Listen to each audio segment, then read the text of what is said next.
हाम्रो सुन्तलामा चाहिँ औसा पार्ने झिगाले चाहिँ एकदमै असर गरिरहेको अवस्था छ। र यस्तो प्रजातिको छ जुन चाहिँ ब्याक्टोसिरा मिनाक्स प्रजातिको झिगा हो। यसको चाहिँ जीवन चक्र चाहिँ 4 अवस्थामा हुन्छ। यसको फूल हुन्छ, अनि त्यस पछाडि लार्भा, अनि प्युपा, त्यसरी वयस्क भएर चाहिँ 4 अवस्था पुरा हुन्छ।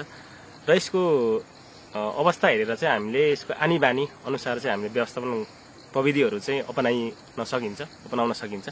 र यसलाई व्यवस्थापन गर्नको लागि कसरी गर्न सकिन्छ भन्दाखेरि चाहिँ जस्तै अरू फलफुलमा लाग्ने झिगाहरू व्यवस्थापन गर्नका लागि चाहिँ हामीले विभिन्न किसिमको मोहनी पासुहरू युज गर्दा हुन्छ। जस्तै अब हामीले लरेबालुईको व्यवस्थापन गर्नका लागि चाहिँ क्युलियर, अनि त्यस पछाडि अन्य फलफुलको लागि जस्तै आँप, लिचीहरूको लागि व्यवस्थापन गर्नका लागि चाहिँ मिथाइल युजानोल सकिन्छ भने, अब यसको लागि चाहिँ त्यस्तो खालको फेरोमोन ट्र्यापमा चाहिँ हुँदैन। यो चाहिँ कस्तो हुन्छ भने यसको चाहिँ जीवन चक्र चाहिँ 1 वर्षमा एकैचोटि मात्र हुन्छ। 1 वर्ष लाग्छ जीवन चक्र पुरा हुनको लागि। र यसको व्यवस्थापन चाहिँ कसरी गर्न सकिन्छ भन्दा चाहिँ अब सुरुमा चाहिँ हामीले चाहिँ यसको चाहिँ माउलाई व्यवस्थापन गर्ने हो। जुन चाहिँ झिगा हुन्छ त्यो झिगा चाहिँ अब वैशाखदेखि चाहिँ प्युपेसनबाट निस्किसक्छ, एडल्ट भइसक्छ। त्यो अवस्थामा चाहिँ के हुन्छ भन्दाखेरि चाहिँ उसले चाहिँ फुल पार्नुभन्दा अगाडि अथवा भालेपोथी लाग्नुभन्दा अगाडि चाहिँ उसले चाहिँ प्रोटिन कुरा चाहिँ चाहिन्छ उसलाई। र हामीले के गर्ने भन्दाखेरि चाहिँ यसको आनी बानी चाहिँ के भन्दा भालेपोथी लाग्नुभन्दा अगाडि चाहिँ प्रोटिन चाहिने। र त्यसको लागि चाहिँ के गर्नु पर्यो, हामीले चाहिँ एउटा चारो पासो होइन प्रोटिन बेड चाहिँ हामीले त्यसलाई चाहिँ लगाएर चारो पासो लगाएर चाहिँ मार्ने हो। यसको लागि चाहिँ कसरी गर्ने भन्दाखेरि चाहिँ जस्तै हामीले बगैँचा हेर्ने र बगैँचामा चाहिँ प्रत्येक 3 बोटबाट एउटा छान्ने, र 3 बोटको पनि यस्तो ठाउँमा छान्ने कि त्यो चाहिँ छाया परेको भाग, झुप्प पात परेको ठाउँ, त्यो ठाउँमा चाहिँ के गर्ने हामीले प्रोटिन बेड चाहिँ स्प्रे गर्ने। अब कसरी चाहिँ स्प्रे गर्ने भन्दाखेरि चाहिँ यो चाहिँ स्पोर्ट एप्लिकेसन भन्छ। यो चाहिँ क्षेत्रगत नियन्त्रण प्रविधिबाट गर्ने हो। यसको लागि चाहिँ के गर्ने भन्दाखेरि चाहिँ हाम्रो बजारमा अहिले पाएको चाहिँ एउटा ग्रेट फ्रुट फ्लाइ भन्छ। ग्रेट फ्रुट फ्लाइ यसमा चाहिँ कसरी गर्ने भन्दाखेरि चाहिँ 1 भाग त्यो ग्रेट फ्रुट फ्लाइमा चाहिँ 2 भाग पानी मिसाएर त्यसको घोल बनाउने। त्यो घोललाई चाहिँ के भन्दा स्पोर्ट वाइज चाहिँ अब जस्तै यस्तो झुरुप्प परेको पात हुन्छ त्यो अवस्थामा चाहिँ त्यो ठाउँमा चाहिँ लगाउने। अब त्यसमा कति लाउने भन्दाखेरि चाहिँ 0.5 अथवा 1 मिटरको डायमिटरमा चाहिँ गर्ने हामीले स्प्रे गर्ने।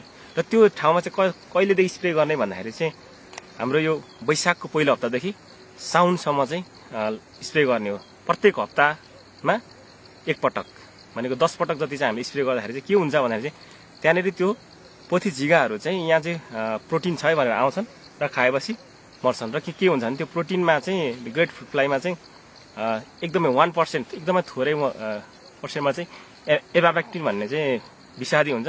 र त्यो भए चाहिँ पहिलो उसको ग्रहण गर्ने बित्तिकै चाहिँ मरेर त्यसरी व्यवस्थापन गर्न सकिन्छ यसको चाहिँ माउलाई। र अब यसको चाहिँ अब अर्को कुरा आउँछ, जस्तै अब त्यति गर्दा पनि व्यवस्थापन हुँदैन क्या त्यो चाहिँ। अब यसको लागि व्यवस्थापन गर्नलाई अर्को के गर्नु छ, हामीले सरसफाइमा ध्यान दिनुपर्छ। र अर्को कुरा हामीले के छ भने चाहिँ जस्तै हामीले सुन्तला टिप्छौँ, सुन्तला टिपेपछि ल्याउँछौँ, त्यति उधार्छौँ हामीले खानाको लागि, र त्यहाँ चाहिँ औसाहरू हुन्छन्। र त्यो औसा चाहिँ अब त्यो किरा लाग्यो भनेर फुत्त फ्याल्छौँ क्या। त्यो फुत्त फ्याल्नुको अर्थ के हुन्छ चाहिँ के हुन्छ भने चाहिँ अब अर्कोचोटि चाहिँ मेरो अर्को वर्ष पनि आएर चाहिँ मेरो बगैँचामा फेरि औसा पार भनेर स्वागत गरे जस्तो हुन्छ। र हामीले के गर्नु पर्यो भन्दा त्यसको लागि चाहिँ जब हाम्रो किरा लाग्छ औसा लागेको फललाई चाहिँ के भने हामीले व्यवस्थापन गर्ने हो। त्यसलाई चाहिँ के हुन्छ भने चाहिँ यसको चाहिँ अर्को अवस्था भनेको चाहिँ एउटा औसा अवस्था हो। त्यस पछाडि उसको प्युप अवस्थामा जानको लागि हुन्छ माटोमा जानैपर्छ। र हामीले के हुन्छ भने त्यो औसालाई चाहिँ हामीले माटोमा जान नदिने, प्युपेसनमा जान नदिने। त्यसको लागि के गर्ने भन्दाखेरि त्यो चाहिँ गर्नको लागि चाहिँ सरसफाइ गर्ने। जब हाम्रो यो भदौदेखि सुरु हुन्छ सुन्तला झर्न, त्यसलाई चाहिँ के गर्ने हामीले जति पनि झर्छ सकिन्छ भने बिहानै पख गएर चाहिँ हामीले प्रत्येक सुन्तलाको दानालाई चाहिँ टिपेर हामीले के गर्ने त बटुल्ने अथवा गहिरो खाल्टा खनेर चाहिँ पुर्दिने। गहिरो खाल्टा खन्दा फेरि कस्तो हुन्छ भने खाल्टामा लगाउने पनि कसरी भन्ने हुन्छ, पुर्ने पनि कस्तो हुन्छ भने हाम्रो त्यसलाई चाहिँ गहिरो खाल्टा खनेर कमसे कम 1 फिटको माटोले चाहिँ पुर्ने हो। 1 फिटको माटोले पुरेन भने चाहिँ फेरि त्यो प्युपेसन भएर आउँछ।